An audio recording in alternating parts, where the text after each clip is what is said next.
சட்னி அரைச்சி வச்சுட்டேன். ஓகே. இதுக்கு வந்து நம்ம எண்ணெய் காய வச்சிருக்கேன் ஒரு பக்கம். இதுல கொஞ்சமா கடுகு, அதோட உளுந்து, அவ்வளவுதான். அவ்வளவுதான். இதுல கருவேப்பிலை ரெடியா போட்டு வச்சிருக்கேன். ஒரு மூடியும் ரெடியா வச்சிருக்கேன். இது வந்து அது எதுக்கு மூடி போடுறீங்க அதுல? அந்த வாசம் வெளியில வராம இருக்கணும்பாங்க, ஓ, அதனால. அவ்வளவுதான். சட்னி இவ்வளவு ready. எண்ணெய் ஊத்துவீங்க அப்படி நிலைமை? இதுக்கு இந்த சட்னிக்கு அவ்வளவு எண்ணெய் வேணும். எண்ணெய் ஊத்தணும், அப்பதான் நல்லா இருக்கும். என்ன எண்ணெய் யூஸ் பண்ணுவீங்க? பொதுவா கடலை கடலெண்ணெய், நல்லெண்ணெய், நம்மளோட இஷ்டம் எதுனாலும்.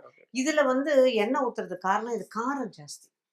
இதுக்கு வந்து கொஞ்சம் நிறைய மிளகா போட்டிருக்கோம். கொஞ்சமா தான் தக்காளி, புளி எல்லாம். தக்காளி, வெங்காயம், மிளகா. சின்ன வெங்காயம், தக்காளி, புளி, மிளகா, உப்பு, அவ்வளவுதான்.